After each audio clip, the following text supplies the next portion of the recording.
சட்டம் மாறி வந்து மண்ணை முட்டும் காலில் சூழ்ந்து கைகள் தட்டும் வாழியவே என்னவராட்சி திசைகள் எட்டும் நம்மவராற்றல் விண்ணை முட்டும் எட்டு திக்கும் முரசு கொட்டும் வாழியவே.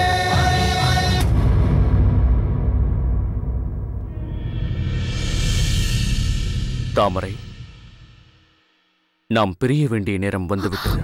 இல்லை இல்லை, அப்படியெல்லாம் சொல்லாதீர்கள். நாம் பிரிய மாட்டோம், பிரியவும் கூடாது. அதில் உனக்கு சந்தேகமே வேண்டாம் தாமரை. என்று நான் எங்கள் பாண்டிய பேரரசர் ஓவியமாக காட்டிய ஒரு சித்திரப்பாவையை பார்த்தேனோ அன்றே நான் அவளை என் மனத்திரையில் ஓவியமாக தீட்டிக் கொண்டேன். இனி நம் வாழ்வில் என்றேனும் ஒரு முறையாவது அவளை நேரில் காண்போமா? அவளோடு ஏதோ ஒரு வார்த்தையாவது பேசும் பாக்கியம் கிடைக்குமா என்றெல்லாம் தவித்துக் கொண்டிருந்தேன்.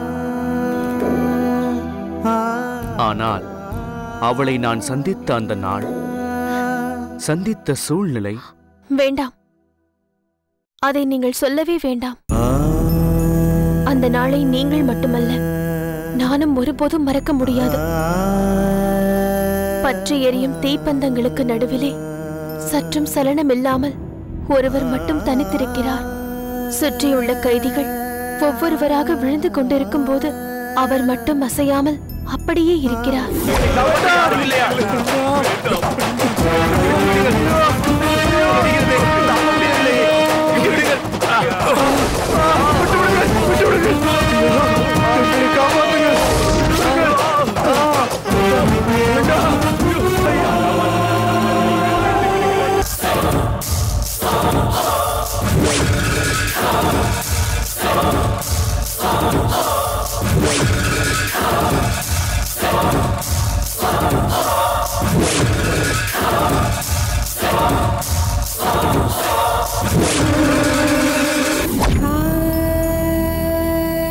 அதை கண்ட என் அண்ணனே திடுக்கிட்டு போய் அவர் அருகே வந்து கேள்விகளை தொடுக்க, அச்சம் என்பதே இல்லாமல் என் அண்ணனை துச்சமாக மதித்து எள்ளி நகையாடுகிறார். நீ அணு அணுவாக சித்திரவதை செய்ய போவது என்னையல்ல, வேளிர்குடியின் மன்னன் இருங்கோவேள், ஒரு மாவீரன் என்ற உன் சூளுரையைத்தான் சிறிது சிறிதாக சித்திரவதை செய்து கொண்டிருக்கிறார்.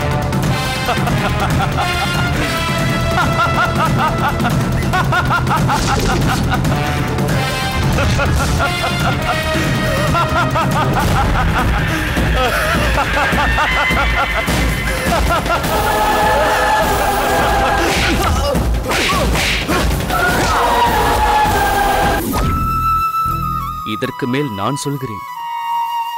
அந்த காட்சியை எங்கிருந்தோ பார்த்து கொண்டிருந்த ஒரு பெண் இருங்கோவேள் அங்கிருந்து சென்ற மறுகணமே அங்கு ஓடி வருகிறார். வீரனே, நான் கேட்டது உன் செவிகளில் விழவில்லையா? என்ன கேட்டீர்கள்? தண்ணீர் வேண்டுமா என்று கேட்டேன். வேண்டும்.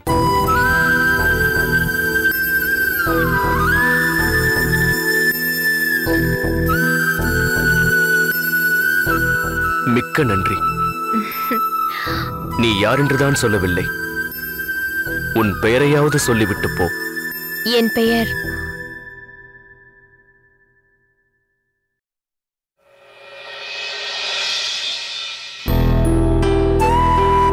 தாமரை.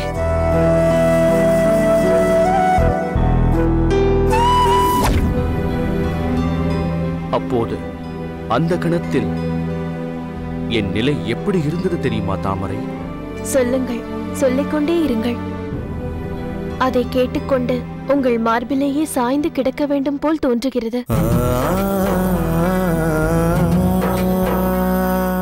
தாமரை, அந்த கணம் இனிய மழைச்சாரல் என் மீது பொழிகிறதா? குளிர்ந்த பனிமூட்டம் என்னை சூழ்கிறதா? மறைந்து நின்று எவரேனும் மலர் மாறி பொழிகிறார்களா என்றெல்லாம் மெய்மறந்து போனேன். சுற்றி எரிந்த தீப்பந்தங்களின் அனல் எப்படி குளிர்ந்து போனது? அடிப்பட்ட காயங்களின் வலி எப்படி மறந்து போனது? எதுவுமே எனக்கு புரியவில்லை. அன்று பாண்டிய நாட்டின் அரண்மனையில் நான் கண்ட ஓவியம் இன்று இந்த ஆரண்யத்தில் எப்படி உயிர் பெற்று நடந்து வந்து என் முன்னே நிற்கிறது என்று உடல் சிலிர்த்து உள்ளம் பரவசம் அடைந்தது. அழகிய தோகை கொண்ட இந்த மயில் இனிய குரல் கொண்ட குயிலாகவும் எப்படி இருக்க முடியும் என்று நான் வியந்து போனேன். ஆனால் நானும் ஏன் இந்த வீரன் நம்மை இப்படி உற்று உற்று பார்க்கிறான்? அடிபட்டு கடுமையான காயம் ஏற்பட்டதால் கண்கள் இரண்டு எதிரே இருக்கும் உருவம் தெரியாமல் போய்விட்டதா என்று நினைத்தேன். அதற்கு பின் ஒரு நாள் சிறை கூடத்தில் தங்கள் பழைய நினைவுகளை பகிர்ந்து கொண்ட போதுதான் உண்மை புரிந்தது. ஆனால் சிறை கைதியான நான் என் உள்ளத்தில் உன்னை பதித்து வைத்திருக்கிறேன் என்று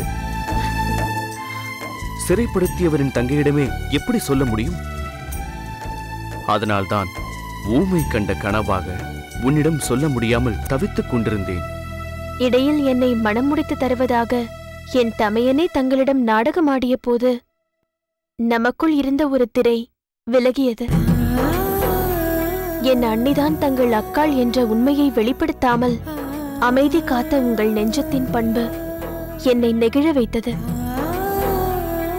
துணிவோடு உங்களை அழைத்து வந்த போது எனக்கு கொடுத்த வாக்குறுதிக்காக தங்கள் சிரத்தையே வெட்டுப்பாறையில் பலி கொடுக்க கலக்கமின்றி நின்றீர்களே, அந்த கணத்தில் என் இதயம் உங்களோடு வந்து இணைந்து விட்டது.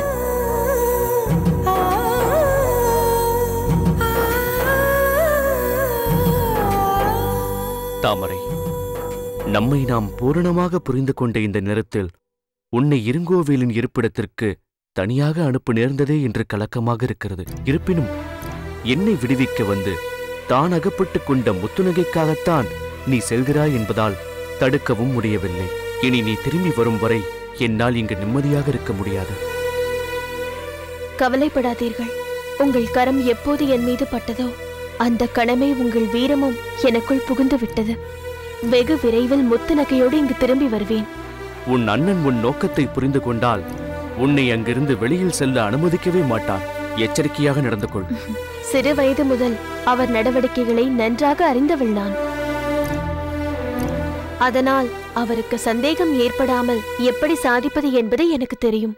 இந்த மன உறுதி இருந்தால் போதும் தாமரை, எதையும் சாதிக்க முடியும். ஒன்று மட்டும் நினைவில் வைத்துக்கொள், இனி செழியனின் வாழ்வு இந்த தாமரைக்காகத்தான். இந்த தாமரை மலர்ந்திருப்பதும் இந்த சூரியனுக்காகத்தான். அதனால் நீ திரும்பி வந்த பின் உன்னையும் என்னோடு அழைத்துக் கொண்டுதான் நான் பாண்டிய நாட்டிற்கு செல்வேன்.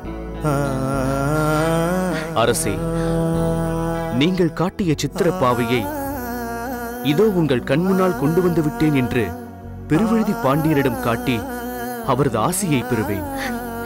அந்த இனிய நாளை நினைத்தபடி என் கடமையை விரைவில் நிறைவேற்றிக் கொண்டு உங்களை தேடி ஓடி வருவேன். தாமரை,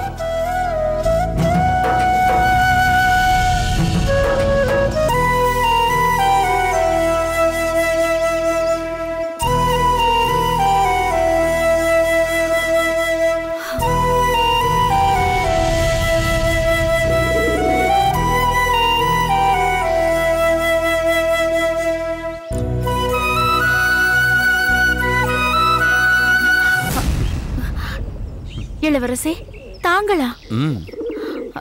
இதோ.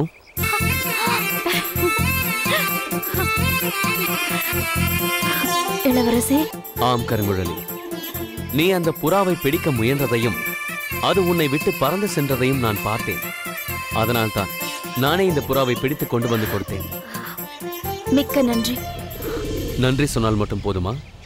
இதன் மூலம் நீ என்ன தெரிந்து கொண்டாய் சொல். நீங்கள் எதை பற்றி கேட்கிறீர்கள்? எனக்கு புரியவில்லையே. நமக்கு கிடைக்காத ஒன்றுக்காக முயற்சி செய்து நாம் ஏன் நம்மை வேதனைப்படுத்திக் கொள்ள வேண்டும்? எது கிடைக்கிறதோ அதை கொண்டு மகிழ்ச்சி அடைய வேண்டும். தாங்கள் சொல்வது உண்மைதான். நாம் விரும்பினாலும் விரும்பாவிட்டாலும் நம்முடைய மனம் நம் விருப்பத்திற்குரியவரை பற்றியே நினைத்துக் கொண்டிருக்கும். ஆனால் அவற்றுள் பல பொருத்தமற்றதாகவே இருக்கும். என்னை கேட்டால் நாம் விரும்புபவர் நமக்கு கிடைக்காத போது நம்மை விரும்பும் ஒருவரை ஏற்றுக்கொள்வதுதான் எவ்வளவோ மேலானது. அது எப்படியோ போகட்டும். மனம் நம்மை ஏமாற்றுகிறதா, மனதை நாம் ஏமாற்றுகிறோமா என்பதையெல்லாம் இப்பொழுது எப்படி சொல்ல முடியும்? சரி, தாங்கள் மகேந்திரனை சந்திக்கப் போவதாக சொன்னீர்களே, சந்தித்தீர்களா இல்லையா என்பதை முதலில் சொல்லுங்கள். அவன் இனிமேல் என் வம்பிற்கே வரமாட்டான் அல்லவா? கருங்குழலி, உன்னிடம் பேசியவுடன் அவனை சந்திக்க உடனே சென்று விட்டேன். ஆனால் அவனிடம் பேசியதை உன்னிடம் சொல்ல தயக்கமாக இருந்தது. அதனால்தான் உன்னை சந்திக்கும் போது பேசிக்கொள்ளலாம் என்று இருந்துவிட்டேன். ஏன்? அவன் உங்களிடம் அதை பற்றி பேச மறுத்து விட்டானா?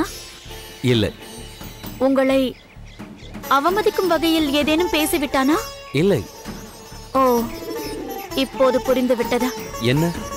இளவரசரை வந்து எச்சரிக்கும்படி ஆகிவிட்டதே என்று ஏதேதோ சொல்லி மழுப்பி இருப்பான். அப்படியெல்லாம் ஒன்றுமில்லை. பிறகு கருங்குழலியிடம் வரம்பு மீறி நடந்து கொள்ளவில்லை என்று மறைக்க பார்த்தானா? அதுதானே இல்லை. நான் அப்படித்தான் பேசினேன் என்று தெள்ளத் தெளிவாக சொல்லிவிட்டானே. பார்த்தீர்களா? உங்களிடமே அப்படி பேசியிருக்கிறான் என்றால் அவனுக்கு எவ்வளவு துணிச்சல்! நீங்கள் சென்று கேட்கும் போதே அப்படியெல்லாம் பேசியிருக்கிறான் என்றால் என்னிடம் அவன் எப்படியெல்லாம் பேசியிருப்பான் என்பதை நீங்களே நினைத்து பாருங்கள் இளவரசே. அதை கேட்ட பிறகு நீங்கள் அவனிடம் கடுமையாக பேசியிருக்க வேண்டாமா? பேசாமல் வருவேனா? சொல்ல வேண்டியதை தெளிவாக சொல்லிவிட்டுத்தான் வந்தேன். என்ன சொன்னீர்கள்? உன்னுடைய உண்மையான காதலை நான் நன்றாக புரிந்து கொண்டேன். அதனால் நீ உன் காதலில் உறுதியாக இரு என்று சொல்லிவிட்டு வந்தேன். இளவரசே, ஏன் அப்படி கூறினீர்கள்? வேறு எப்படி சொல்லச் சொல்கிறாய்? அவன் காதல் மிகவும் உறுதியானது, உண்மையானது என்பதும் எனக்கு தெளிவாக தெரிந்துவிட்டது. ஆனால் உனக்கு ஏன் அது புரியவில்லை என்பதுதான் எனக்கு வியப்பாக இருக்கிறது. இளவரசே, அவன் காதல் உண்மையானதா இல்லையா என்பது எனக்கு தெரியாது. ஆனால் தாங்களே நம்பும் அளவிற்கு மிகவும் திறமையாக நடிக்கும் திறமை பெற்றவன் என்பது மட்டும் புரிகிறது இளவரசே. கருங்குழலி, அகவாழ்விலும் புறவாழ்விலும் நடக்கும் உணர்ச்சி போராட்டங்களை கவிதையாக வடிக்கும் கவிஞன் நான். எவர் உண்மையாக பேசுகிறார், எவர் போலியாக நடிக்கிறார் என்பதை கூடவா என்னால் புரிந்து கொள்ள முடியாது. இதற்கு முன் மகேந்திரன் எப்படி இருந்தான் என்பது முக்கியமல்ல, இப்போது எப்படி இருக்கிறான் என்பதுதான் முக்கியம். அவன் இன்று தனது தவறான குணங்கள் அனைத்தையும் மாற்றிக்கொண்டு தான் நேசித்த ஒரு பெண்ணுக்காக, தன்னை இப்படி மாற்றிய ஒரு பெண்ணுக்காக மட்டுமே வாழ்ந்து கொண்டிருக்கிறான். அந்த பெண் நீதான். இப்படி தனக்காக ஒருவன் உருகும் அளவிற்கு மாற்றிய உனது ஆற்றல் போற்றத்தக்கதுதான். அவன் புரிந்த ஈனத்தனமான செயல்களுக்கான ஆதாரம் இன்னும் என்னிடம் இருக்கிறது இளவரசே. இருக்கட்டும். அதற்காக ஒருவன் செய்த தவறுகளை சுட்டிக்காட்டி திரும்ப திரும்ப அதை சொல்வதன் மூலம் அவன் திருந்தவே முடியாதபடி செய்வது என்னதான் நியாயம்? தவறை நினைத்து வருந்துபவனுக்கு அவன் தன் வாழ்க்கையை மாற்றிக்கொள்ள வாய்ப்பளிக்க வேண்டும். அவன் எப்படிப்பட்டவனாக இருந்தாலும் எனது அத்தை மகன் உத்தம குணங்கள் கொண்ட உன்னதமான ஒரு தாயின் பிள்ளை. அவன் வாழ்வு உன்னால் மலரும் என்றால் அதை நீ காதலாக ஏற்க தயாராக இல்லை என்றாலும் தியாகமாகவாவது ஏற்றுக்கொள்ளலாம்.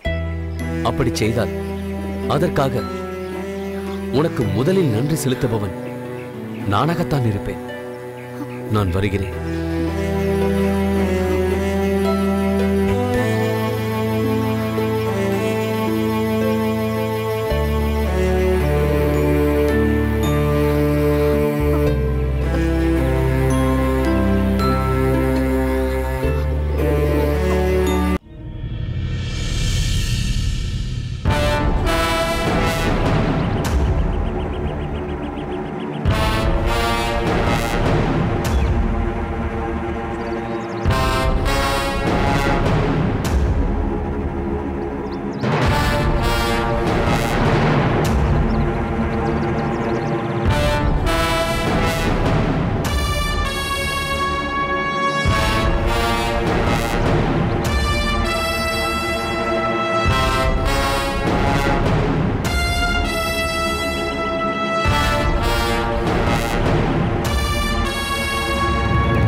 தாமரை, சொல்லுங்கள் இளவரசே. நாம் பூம்புகார் எல்லைக்கு வந்து விட்டோம்.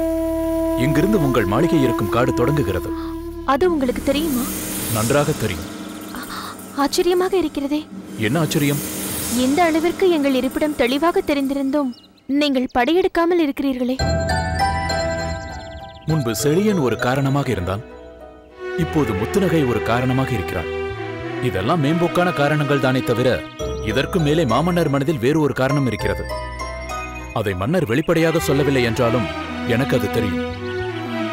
எனக்கு அது தெரியலாமா? தெரிய வேண்டும்.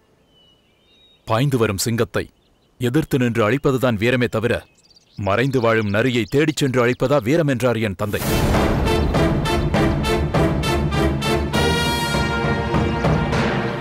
இதிலிருந்து அவர் கருத்தை நீ புரிந்து கொள்ளலாமே. நன்றாக புரிகிறது.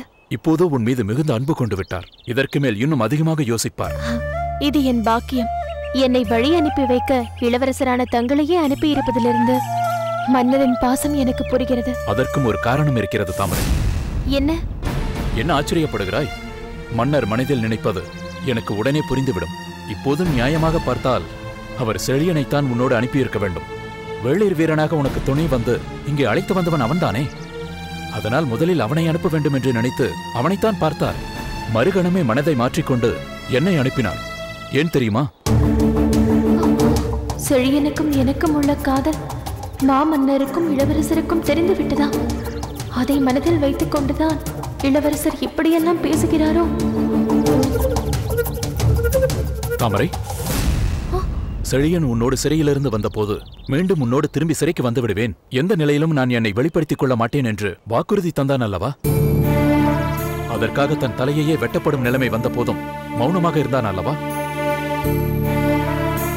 இப்போது உன்னை வழி அனுப்ப வந்த நேரத்தில் மீண்டும் உன்னோடு வந்து விடுவேன் என்று சொன்ன வாக்கை நிறைவேற்றுவதற்காக அவர் உன்னோடு வந்துவிட்டால் என்ன செய்வது என்று யோசித்திருப்பார். அதனால்தான் செழியனை தன் பார்வையில் வைத்துக் கொண்டு என்னை உன்னுடன் அனுப்பி வைத்தார். மன்னர் செழியரை பற்றி அப்படி நினைப்பதும் சரிதான். அவர் அப்படியும் செய்யக்கூடியவர்தான். நான் புறப்படட்டுமா? இவ்வளவு தூரம் வந்துவிட்டேனே தவிர இங்கிருந்து உன்னை அனுப்பும்போது நீ எந்த பிரச்சனையும் இல்லாமல் திரும்பி வர வேண்டுமே என்று எனக்கு மிகவும் கவலையாக இருக்கிறது. என் தந்தையார் எப்போது உன்னை தன் மகளாக ஏற்றுக்கொண்டாரோ அப்போதே நானும் உன்னை என் தங்கையாக ஏற்றுக்கொண்டேன். நீ உன் உடன் பிறந்த அண்ணனைத்தான் தேடிப் போகிறாய் என்றாலும் நீ போகும் நோக்கம் அவர்களுக்கு தெரிந்துவிட்டால் என்ன நேருமோ என்று தயக்கமாக இருக்கிறது. இப்படி ஒரு சிந்தனையே உங்களுக்கு வேண்டாம். அவர்களுக்கு என் மீது சிறிதளவு கூட சந்தேகம் வராதபடி எச்சரிக்கையாக நடந்து கொள்வேன். முத்துநகையை முதலில் விடுவித்து அனுப்பிவிட்டு சில நாட்கள் இடைவெளி விட்டு பிறகுதான் நான் புறப்பட்டு வருவேன். இதற்கிடையில் என் அண்ணனின் மனதை எப்படியாவது மாற்றி சோழ பேரரசரோடு இணைந்து வாழச் செய்ய முயற்சி செய்வேன். உன் முயற்சிகள் வெற்றி பெற்றால் அனைவரின் வாழ்வும் நலமடையும். சென்று வா தாமரை.